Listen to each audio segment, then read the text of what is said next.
Plus map के ऊपर उन रीजन्स को मार्क भी करना बहुत ज़्यादा इंपॉर्टेंट है। एग्जाम में इस सेक्शन से, इस पूरे चैप्टर से ये सारी चीज़ें पूछी जाती है कंटिन्यूसली हर साल।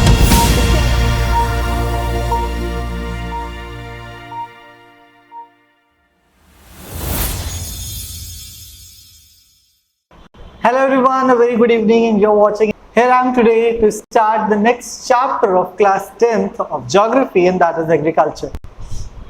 हम लोग बात करने जा रहे हैं एग्रीकल्चर की। Agriculture is the thing that is famous world wide. अब फेमस क्यों है इसको एक्सप्लेन करने की जरूरत नहीं, because we all know that most people in the world, we are talking about the people, that most of the people are dependent upon agriculture for their survival. So ये चीज हम लोग जानते हैं कि एग्रीकल्चर हमारी लाइफ में एक बहुत इंपॉर्टेंट रोल प्ले करता है। Either you are doing any job, any community और any section, but agriculture is quite important for each one of us, even for our survival, those who are not directly linked to the agriculture. So we are moving towards the agriculture. What is the agriculture? In this chapter, we are going to read about the agricultural pattern, because everything goes in a pattern, everything is now related with the technology, and we are looking forward to get more advanced in this technology so that we can achieve more and more agricultural products from the agriculture. And hence, अब क्या हुआ है कि पुरानी agriculture के साथ नई agriculture techniques जुड़ करके एग्रीकल्चर को और ज्यादा बढ़ोतरी मिली है, उसके ऊपर और भी ज्यादा लोग डिपेंडेंट बने। डिपेंडेंट से ज्यादा हम कहेंगे उसमें बहुत से ज्यादा लोग इन्वॉल्व होने लगे। अगर हम बात करते हैं आज से कई साल पहले की, 100 years ago ना, तो तब की हम लोग अगर बात करते हैं तो that time we will see that farming was like a very tedious job. The farmer used to work day and night in their farmland, in their agricultural land, and then after they get those appropriate results, that amount of grain they can gain from the fields, and then after they can achieve, they can gain some money from the market, and sometimes, so most of the time the farmers are considered to be poor, or they are considered to be more prone to the poverty. But now the scenario has been gradually changed. And how the scenario has been changed? The scenario has been changed just after the technology advancements that came forward, and they put their inputs into the agriculture, and hence now today we are gaining much and much advancements in the agricultural region. So आज हम जो बात करने जा रहे हैं that is about agriculture. Agriculture में farming आती है। फार्मिंग की बात हम लोग करते हैं तो हम लोग केवल फार्म लैंड्स की बात कर रहे होते हैं। That means we are talking about the fields in which we are ploughing, and then after we are growing the grains, pulses, everything, and then after we are getting it back in the form of results, like उनके हमें grains मिलते हैं, pulses मिलती हैं, fruits मिलते हैं, plantation crops मिलती हैं, fodder crops मिलते हैं। There's so many things that we gain from that. So अब हम लोग जो स्टार्ट करेंगे that is सबसे पहले एक definition हम लोग देखते हैं। The definition is it is an art of cultivating soil and raising crops. तो अगर देखो तो इसको बोला गया ये एक आर्ट है, farming is called an art. उन्होंने इसको आर्ट का नाम दिया। Yes, because there are so many things that we have to focus upon.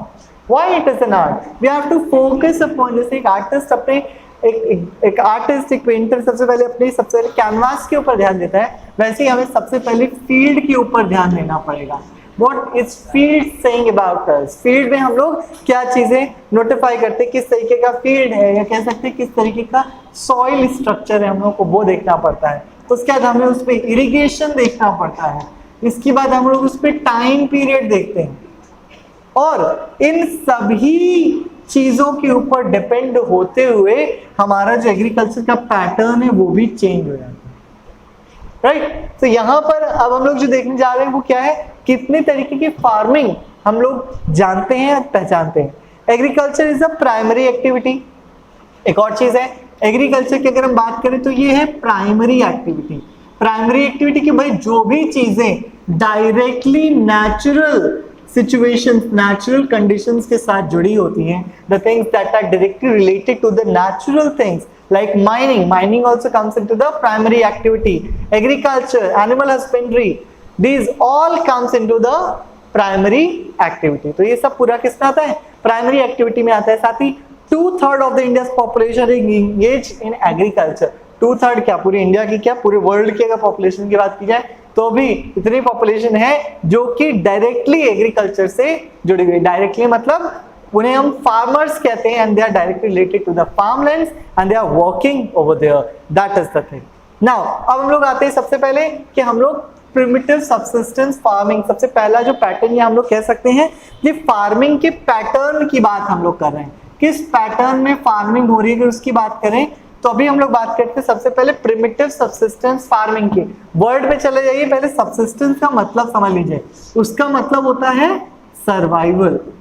अब क्या होता है भाई, जो खेती केवल अपने सर्वाइवल के लिए की जाए वो कहलाती है सबसिस्टेंस फार्मिंग, राइट। केवल उसमें फार्मर क्या कर रहा है, केवल उतनी ही क्रॉप ग्रो कर रहा है जो उसको फलफिल कर सके, जो उसकी नीड को फलफिल कर सके, वो उसको हम लोग बोलते हैं सबसिस्टेंस फार्मिंग। आगे वर्ड लग जाता है प्रिमिटिव। प्रिमिटिव का मतलब होता है पुराना या ओल्ड टाइम।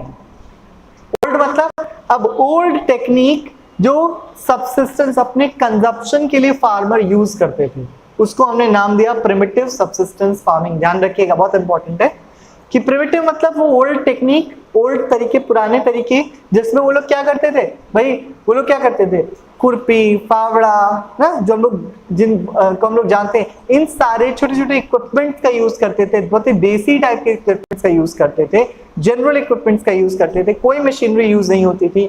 वो एनिमल्स के थ्रू अपने खेतों को प्लग करते थे, उसके बाद वो अपने हाथों से वहां पर क्या करते थे, सीड्स को स्प्रेड करते थे, देन आफ्टर उनको पानी पहुंचाया जाता था। पानी पहुंचाने के बाद mostly they are dependent upon rain.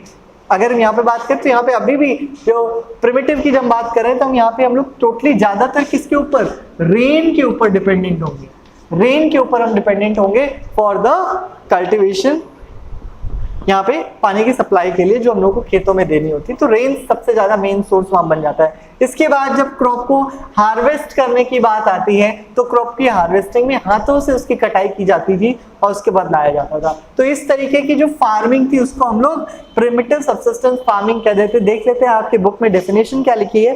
The primitive subsistence farming is a slash and burn agriculture technique. एक और चीज, एक और नाम, that is called slash and burn.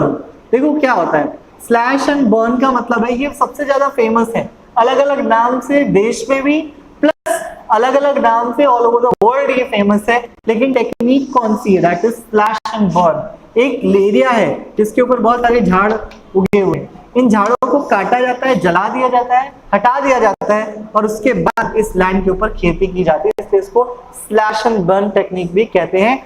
Although यही सबसे पुरानी टेक्निक भी है फार्मिंग की, तो इसी इसको प्रिमिटिव नाम दिया गया है। तो ये slash and burn agriculture in which farmers clear a patch of land, grow crops with the help of primitive tools, sustain their family. और किनका यूज करते थे, प्रिमिटिव टूल्स का इस्तेमाल करते थे। मैंने आपको बताया कि उनके पास कोई भी एडवांस टूल नहीं होता था, they only have the primitive tools. वो टूल्स जो कि बहुत बेसिक हैं, बहुत पुराने टाइम से हल वगैरह होते थे, उन सबका इस्तेमाल ये लोग करते थे। आइए बढ़ते हैं नेक्स्ट की तरफ, जिसका नाम है इंटेंसिव सबसिस्टेंस फार्मिंग।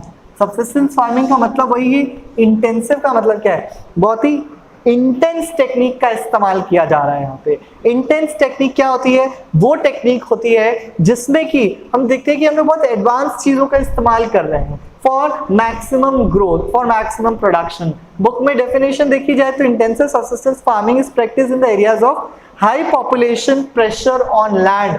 वर्ड पर ध्यान दीजिएगा, high population, pressure on land. भाई पॉपुलेशन बढ़ रही है, खेत उतने ही है, प्रोडक्शन उतना ही है, तो आखिर जो बढ़ती हुई जनसंख्या है, बढ़ती हुई पॉपुलेशन है, उसकी रिक्वायरमेंट को, उसकी फूड की रिक्वायरमेंट को पूरा कैसे किया जाए। तो इसके लिए यहाँ जो नेक्स्ट आया टेक्निक जिसके बारे में हम लोग यहाँ पढ़ रहे हैं, that is intensive agri subsistence farming. उतने ही फार्म लैंड के ऊपर मैक्सिमम ग्रोथ करना, मैक्सिमम ग्रोथ उतने ही फार्म लैंड के ऊपर हो जाए, मौसम की मार ना झेलनी पड़े। भाई पहले सूखा पड़ जाता था, तो मौसम की मार ना झेलनी पड़े, तो हमें उसको बहुत ही टाइम टू टाइम हर चीज को देखना पड़ेगा। बारिश हो रही है तो ठीक है, अगर नहीं हुई है, प्लांट को उतनी जरूरत है, हमें वो डालना पड़ेगा। Pesticide, insecticide, fertilisers, manure, then threshing और कटिंग के लिए मशीन्स का इस्तेमाल करना, ट्यूबवेल्स का इस्तेमाल करना इरिगेशन के लिए, there are so many tremendous things, और ये सारी की सारी चीजें यूज करना just to gain more and more production, and hence they are using what they are using, they are using intensive subsistence farming, intensive subsistence farming का इस्तेमाल किया जाता है। नेक्स्ट आता है आपका that is called commercial farming, in which farmers grow crops with the aim of selling the products for commercial purpose. Commercial का मतलब ही क्या है? To business. कमर्शियली किसी चीज को सेंड करने का मतलब क्या है? बिजनेस करना। बिजनेस मतलब टू गेन प्रॉफिट। तो गेन प्रॉफिट में क्या होता है कि it is not about their survival, यहाँ पे कमर्शियल पर्पस के लिए ग्रोथ की जा रही है। भाई अगर उन्हें 10 क्विंटल की जरूरत है, 10 क्विंटल की जरूरत है और उनके में जो प्रोडक्शन है वो उसको कर रहे हैं 20 क्विंटल हर बार, तो क्या होगा? 10 क्विंटल बाई चांस वो अपने लिए रख लेते हैं, तो 20 क्विंटल वो क्या कर देंगे? आगे फॉरवर्ड कर देंगे कि वो किनके पास चला जाए, वो उनको बेच दें, मार्केट कर लें और उससे आने वाले मनी को वो अपने पास सेव कर लें। तो ये जो प्रोसेस होता है ये कहलाती है आपकी कमर्शियल फार्मिंग, जो कमर्शियल पर्पस के लिए की जाती है। नेक्स्ट आती है प्लांटेशन। प्लांटेशन फार्मिंग क्या होती है?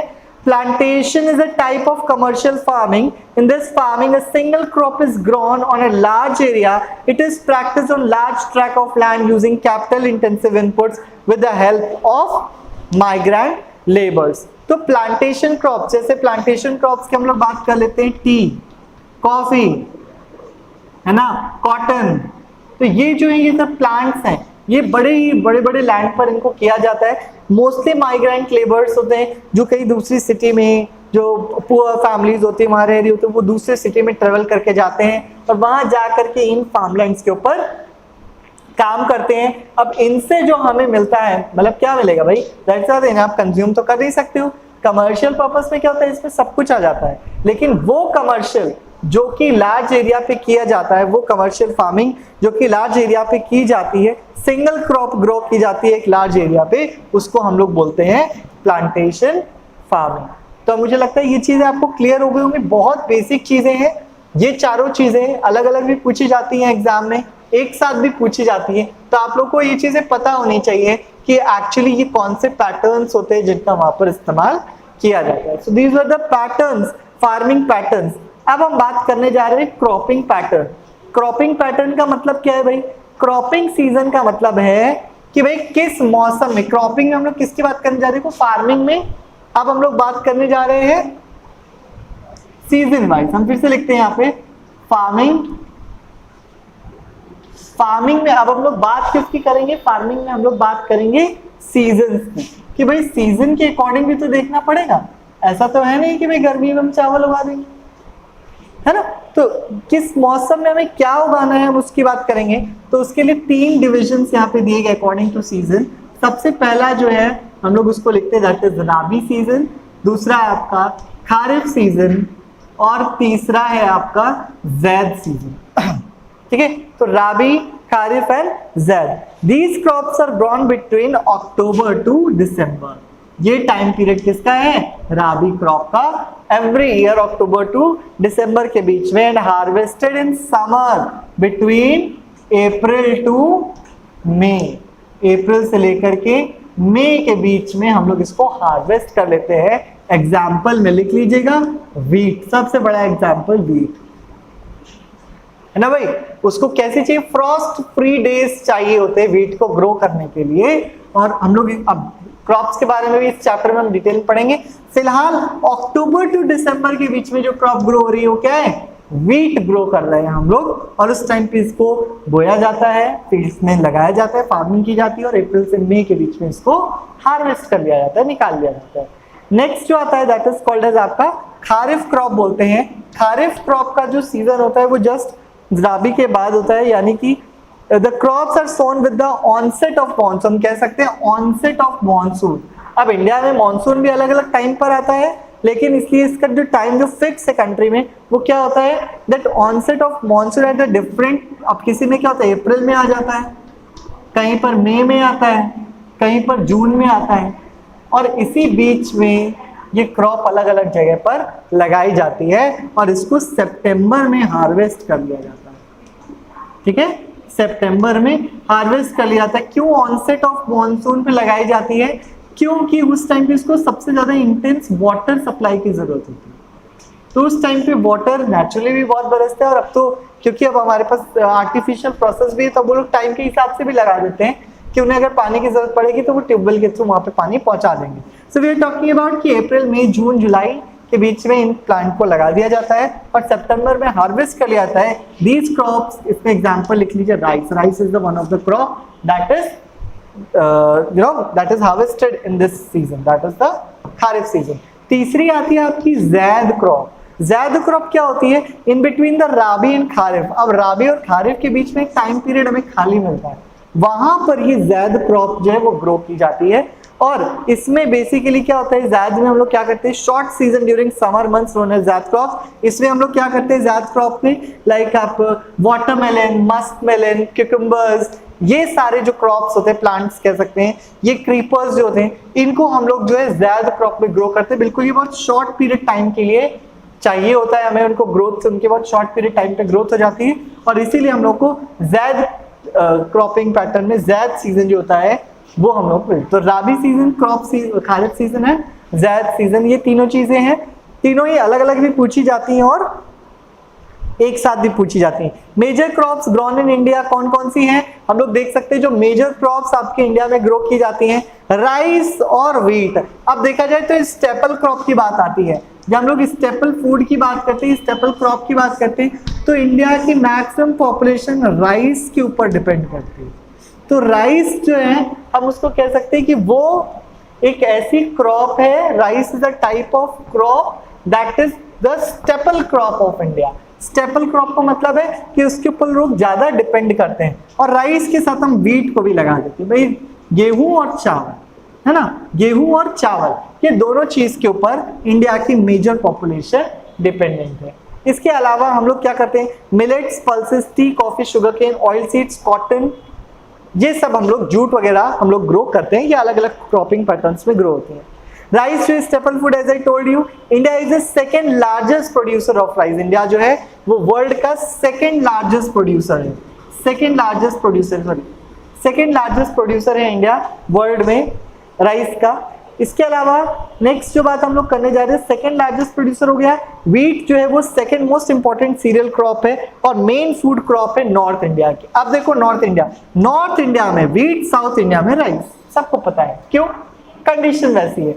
भाई यहाँ की जो सॉइल है, जो साउथ इंडिया की सॉइल, अगर हम साउथ इंडिया की बात करें तो वहां की सॉइल क्या है, राइस को जो चीजें चाहिए, क्या चाहिए, हाई रेनफॉल, भाई बहुत रेनफॉल होती है वहां पे, ठीक है।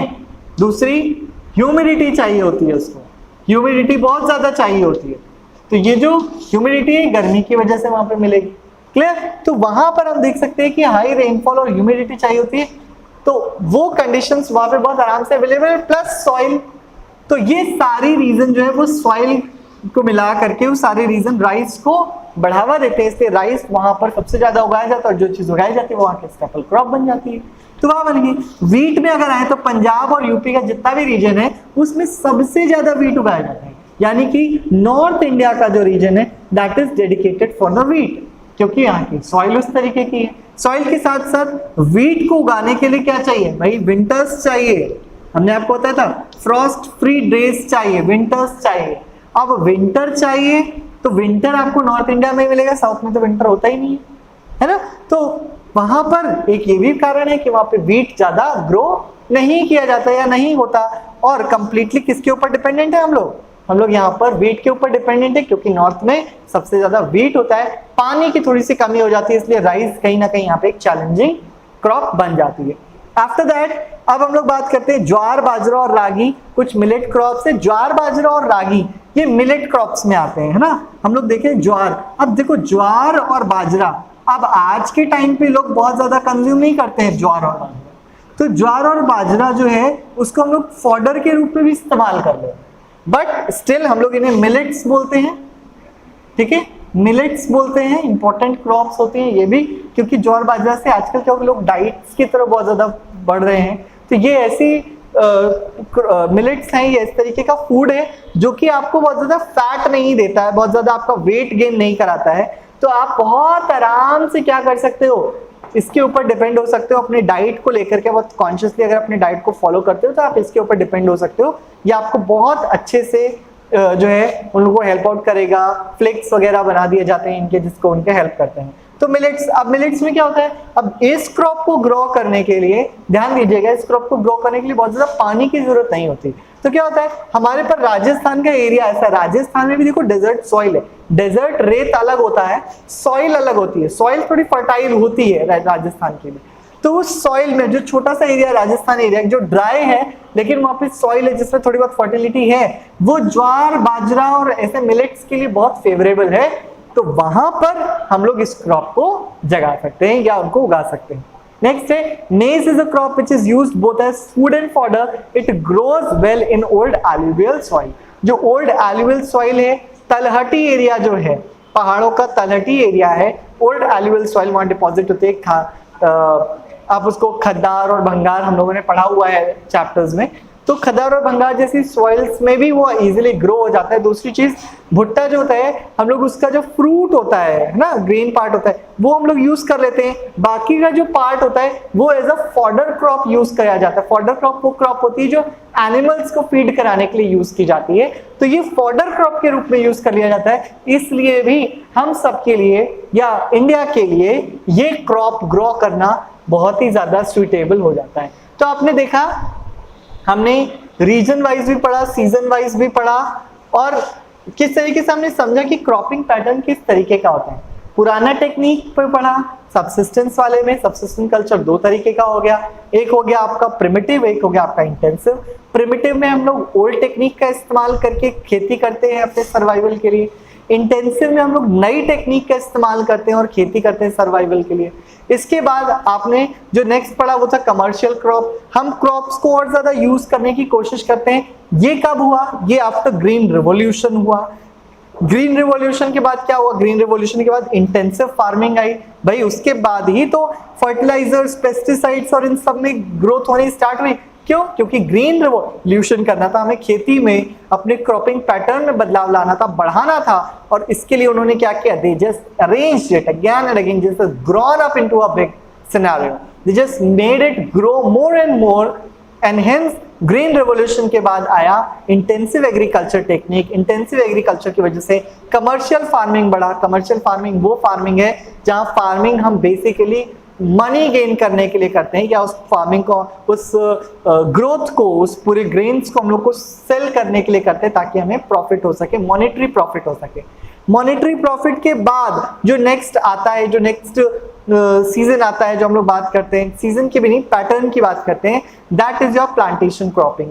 प्लांटेशन क्रॉपिंग वो क्रॉपिंग होती है जिसमें हम लोग प्लांट्स ग्रो करते हैं, like tea, coffee, cotton, sugar cane, ये सब कुछ हम लोग ग्रो करते हैं समाउ। इन सब, ये सब कमर्शियल फार्मिंग का ही एक पार्ट होती है, जिससे हम लोग केवल, हम लोग उसे अपने यूज में ज्यादा नहीं ला सकते।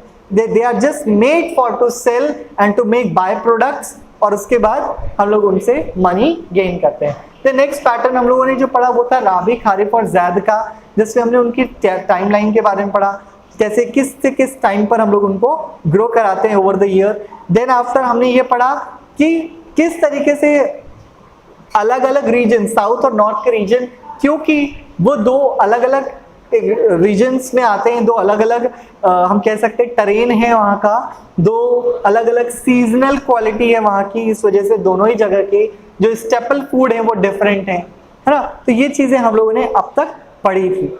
नेक्स्ट जो आपका टॉपिक आता है, जो इसी में हम लोग आगे पढ़ेंगे, that topic is going to be like which one is that?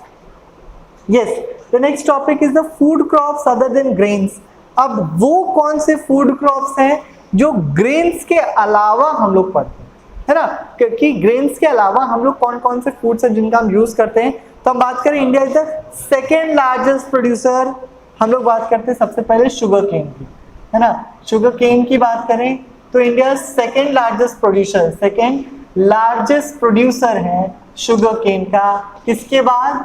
Brazil के बाद। ब्राजील सबसे फर्स्ट नंबर पे है और इंडिया सेकंड नंबर पे शुगर केन प्रोड्यूस करता है। इसके अलावा India was the second largest producer of groundnut in the world after China.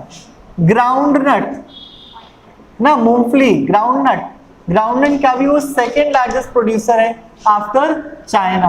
सबसे बड़े पैमाने पे चाइना जो है वो ग्राउंडनट ग्रो करता है। इसके बाद इंडिया जो है थर्ड लार्जेस्ट प्रोड्यूसर है रेप सीड का, यानी कि world after Canada and China ना। तो इंडिया जो है किसका, रेप सीड्स का, ग्रेप सीड्स का या ऑयल सीड्स की हम लोग अगर बात करें तो उसके में वो थर्ड लार्जेस्ट प्रोड्यूसर है after Canada and China. Basically China first आना चाहिए, तो विल सी कनाडा पहले है, तो कनाडा एंड चाइना, इनके बाद थर्ड नंबर पे इंडिया आता है जो रेप सीड प्रोड्यूस करता है। इसके अलावा जो नेक्स्ट सीड है वो क्या है, oil seed production, groundnut oil, coconut, sesame, इन सब का जो है इंडिया प्रोड्यूस करता है बड़े पैमाने पर।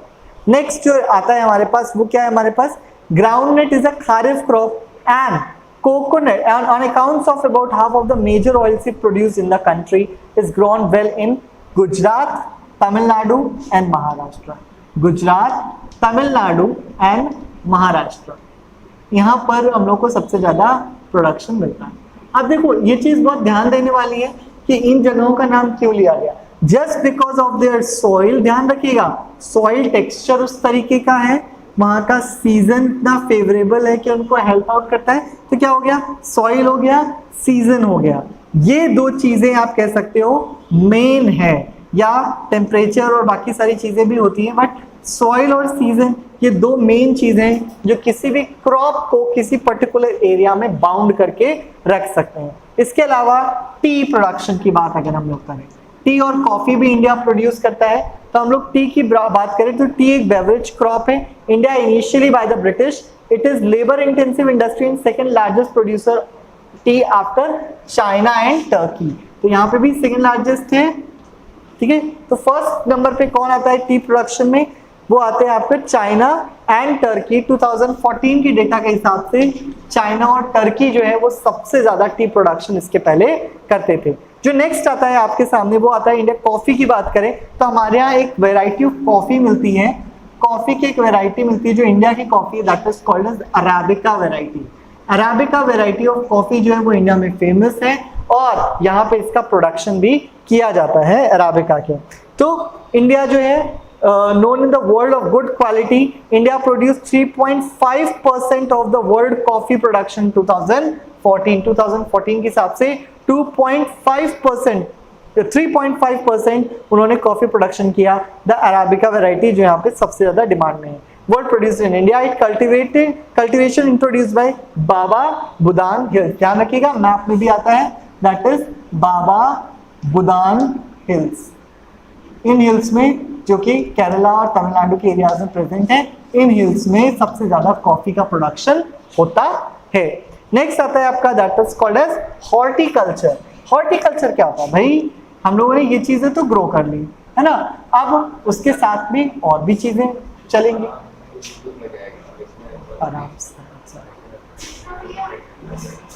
ठीक है, सो यहाँ पे क्या है, हॉर्टिकल्चर है। Horticulture refers intensive cultivation of vegetables. किसका इस्तेमाल करते हैं हम लोग, किसका हम लोग करते हैं, that is called as vegetables. अब वेजिटेबल्स में हम लोग क्या कर रहे हैं, वेजिटेबल्स में हम देखेंगे कि डिफरेंट टाइप ऑफ वेजेस, सबसे ज्यादा वेजीज जो होती है वो ग्रो की जाती हैं, और उन वेजिटेबल्स में आपके फ्रूट्स, उनके साथ वेजिटेबल्स के साथ आपका फ्रूट्स एंड फ्लावर्स भी आता है। अगर आप देखें तो फ्रूट्स एंड फ्लावर्स अगर हम लोग बात करते हैं तो इन सबका इस्तेमाल किया जाता है हमारे खाने में या किसी दूसरी चीजों में, है ना। जैसे फ्लावर्स का इस्तेमाल for the perfume production, for some essence के प्रोडक्शन के लिए हम लोग यूज करते हैं। फ्रूट्स तो हम लोग पता ही है, वेजिटेबल्स का इस्तेमाल करते हैं, तो इन सब का हम इस्तेमाल करते हैं।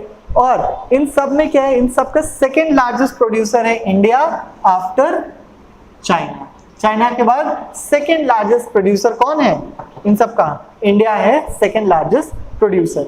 तो ये सारी चीजें, इन सबका एक मैपवर्क भी होगा। अगर आप लोग आगे चलेंगे तो इसमें एक मैपवर्क भी करना पड़ेगा। तो अभी तक हमने जैसे लास्ट सेशन जब हमने कंप्लीट किया तो हमने उन्हें रिवाइज किया। एक बार हम लोग फिर से इसको देखते हैं कि हम लोगों ने क्या क्या पढ़ा। इस चैप्टर की बिगिनिंग में हम लोगों ने सबसे पहले क्या पढ़ा था, हमने ये पढ़ा कि कौन कौन से फार्मिंग पैटर्न है इंडिया के ऊपर। उन फार्मिंग पैटर्न्स में हमने क्या देखा कि सबसे पहले सबसिस्टेंस फार्मिंग के बारे में पढ़ा कि भाई अपने सर्वाइवल के लिए हम लोग फार्मिंग कर रहे हैं। उसके बाद सबसिस्टेंस फार्मिंग में हमने देखा प्रिमिटिव फार्मिंग, वो ओल्ड टेक्निक का इस्तेमाल करके, एनिमल्स का इस्तेमाल करके, हैंड इंटेंसिव या ह्यूमन इंटेंसिव वर्क करके हम लोग जो क्रॉप प्रोडक्शन करते थे उसको हम लोगों ने क्या नाम दिया, उसको हमने प्रिमिटिव सबसिस्टेंस फार्मिंग का नाम दिया। दूसरा जो आया वो आपका है इंटेंसिव सबसिस्टेंस फार्मिंग। उसमें हमने कहा हम बहुत अच्छी टेक्नोलॉजी जो हमारी बनी, किसके बाद, ग्रीन रिवॉल्यूशन के बाद जो टेक्नोलॉजी बनी, जो टेक्नोलॉजी आई, जो सीड्स आए, उन सब पूरी क्रॉप्स का हमने इस्तेमाल किया और उसके अपने प्रोडक्शन को ग्रो कराया। इसके बाद तीसरा जो आता है वो आता है आपका कमर्शियल फार्मिंग आता है। कमर्शियल फार्मिंग वो फार्मिंग थी जिसमें हमने प्रोडक्शन किया for the profit, the monetary profit हमें मिले उसके लिए हमने किया। तीसरे के बाद जो चौथा आता है वो आपका आता है प्लांटेशन। प्लांटेशन भी इसे काइंड ऑफ कमर्शियल है, लेकिन प्लांटेशन में हम लोग टी, कॉफी और शुगर केन और जिसको हम लोग कंप्लीटली कंज्यूम नहीं करते हैं, ऐसी चीजों को इंटेंसली ग्रो करते हैं। बहुत से फार्मर्स ऐसे हैं जो केवल इन्हीं को अपनी फील्ड्स के ऊपर ग्रो कराते हैं, है ना। तो क्यों, just for the commercial purpose only. तो ये सारी चीजें ग्रो होती थी। तो इस तरीके से हमने उन पैटर्न्स के बारे में पढ़ा। बाद में हमने सीजन्स के बारे में पढ़ा। उन सीजन्स में हम लोगों ने पढ़ा कि राबी क्रॉप्स कौन सी होती हैं, खारिफ क्रॉप्स कौन सी होती है, ज़ैद क्रॉप्स कौन सी होती है, कितने टाइम पीरियड पर हमने देखा कि कितने से कितने टाइम पीरियड पे हम इसको ग्रो कराते हैं, हार्वेस्ट करते हैं, है ना, वो हम लोगों ने देखा। और इसके बाद हम लोगों ने ग्रीन रिवॉल्यूशन के बारे में भी कुछ चीजें पढ़ी कि ग्रीन रिवॉल्यूशन से कहीं ना कहीं रिवॉल्यूशन आया फर्टिलाइजर इंडस्ट्री में, पेस्टिसाइड्स में, इंसेक्टिसाइड्स में, न्यू इक्विपमेंट्स बनने लगे, मशीन्स का खेतों में ज्यादा इस्तेमाल किया जाने लगा, थ्रेशिंग एंड कटिंग, हार्वेस्टिंग, इन सब में उसका बहुत ज्यादा इस्तेमाल किया गया। और इन सब से क्या हुआ, कहीं ना कहीं हमारा जो प्रोडक्शन था वो काफी पीक पर पहुंच गया, प्रोडक्शन बढ़ता चला गया।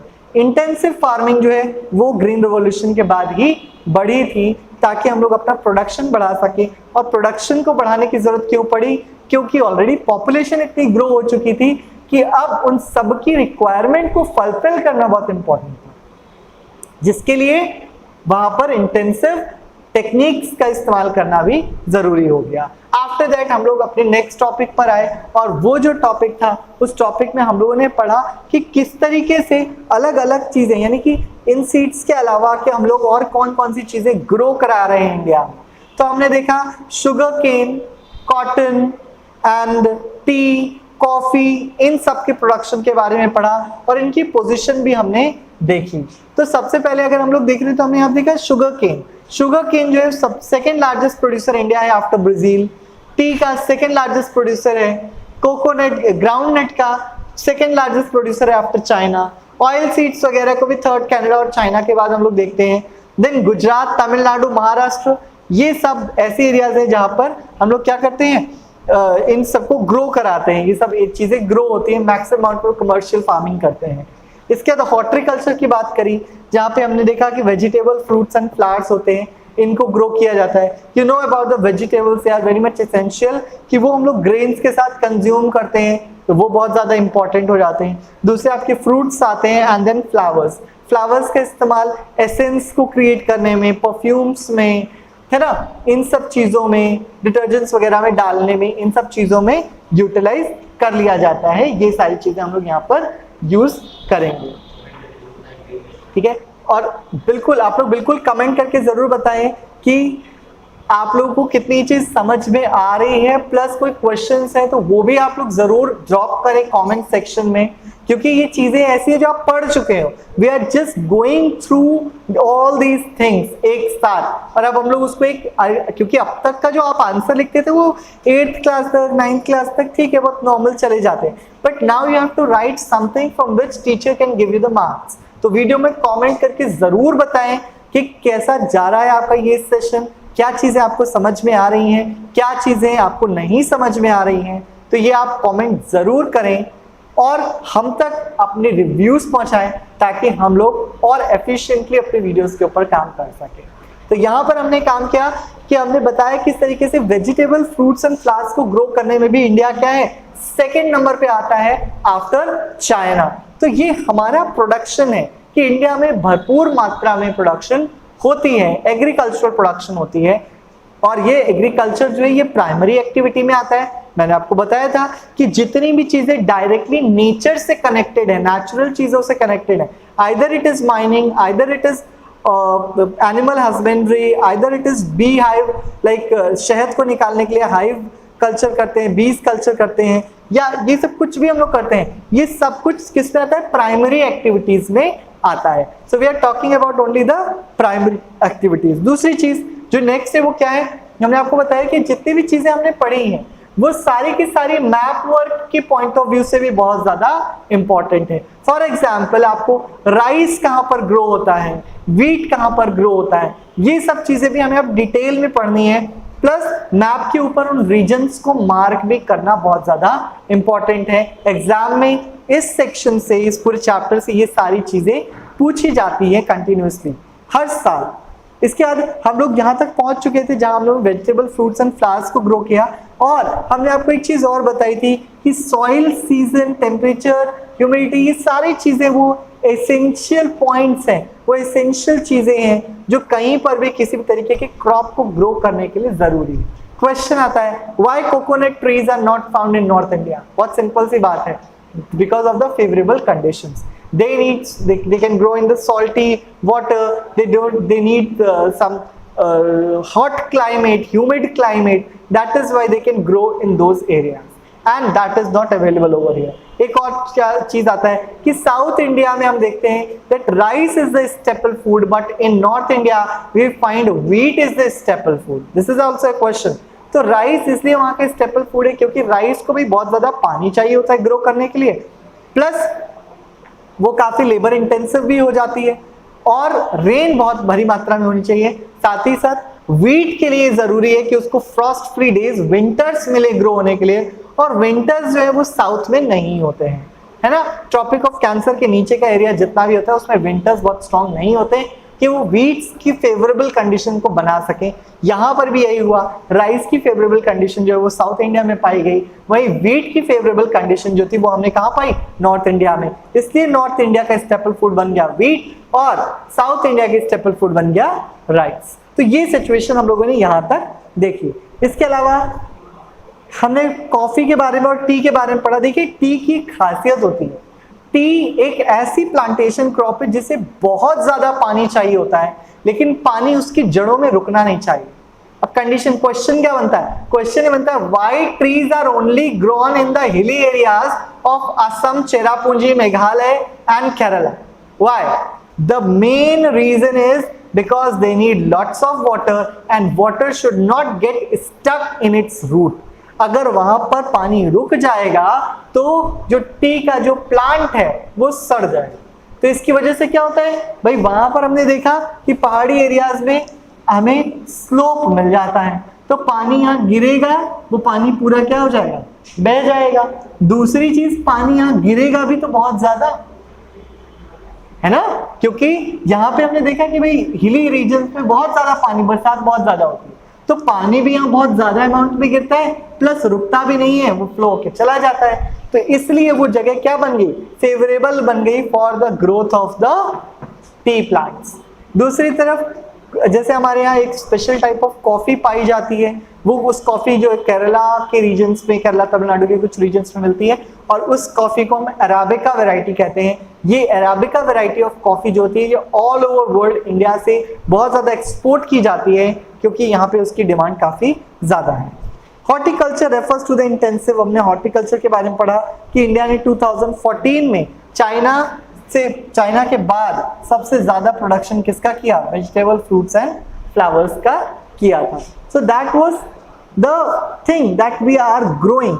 अब कुछ नॉन फूड क्रॉप्स की अगर हम लोग बात कर लें तो इंडिया के पास नॉन फूड क्रॉप्स में जो चीज आती है उनमें आती है रबर। रबर एक major industrial raw food material है, रॉ मटेरियल है, not food material, it's a raw material. और ये रॉ मटेरियल यूज किया जाता है टायर्स बनाने में और बैग्स बनाने में। और आप देख रहे हैं आजकल कितनी सारी जगह जहाँ पे रबर का इस्तेमाल होता है, तो यहाँ से यही नेचुरल रबर जो है इसका इस्तेमाल, इसी को यूज किया जाता है। इक्वेटोरियल क्रॉप है, अंडर द स्पेसिफिक कंडीशन इसको ग्रो किया जाता है। नेक्स्ट जो क्रॉप आती है rather than your consuming crop, वो है आपकी that is non food crop, cotton, jute, hemp, natural silk. ये मेजर फाइबर क्रॉप्स है इंडिया में। अब आप देखोगे कॉटन और जूट ये प्लांटेशन में, प्लांटिंग में ग्रो किया जाता है, प्लांट्स के थ्रू हम लोग ग्रो करते हैं। लेकिन सिल्क जो है सिल्क मॉथ के थ्रू ग्रो किया जाता है। सेरीकल्चर बोलते हैं, सिल्क मॉथ को पाला जाता है और उससे सिल्क निकाला जाता है। नेक्स्ट जो आता है आपका, इंडिया सेकेंड लार्जेस्ट प्रोड्यूसर है कॉटन का आफ्टर चाइना। कब? 2008 में। Jute is known as golden fibre. Question आता है which crop is known as golden fibre? तो जूट है वो क्या है?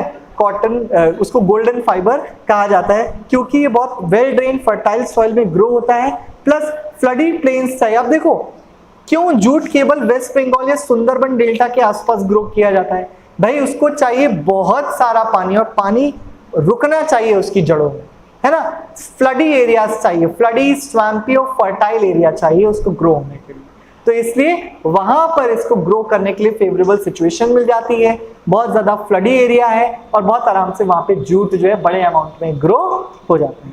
तो चलिए आज हम लोग यहीं तक रखते हैं, that is still the non food crops. Next lecture में हम लोग देखेंगे कि कैसे हम लोगों ने अलग अलग रीजन्स में इन सबको पढ़ा, अब हमें उन्हें मैप में किस तरीके से शो करना है ना। तो नेक्स्ट क्लास के लिए अपने साथ एक मैप लेकर के जरूर बैठिएगा, ताकि जब आप साथ में मार्क करेंगे तो आपको एक आइडिया हो जाएगा कि किस रीजन में हमें कैसे मार्क करना है। Okay, so keep joining for all the classes that are going regularly over here, and you will get the best content of all for your best result. Thank you for joining. We'll meet in our next session. Till then, take care. Goodbye.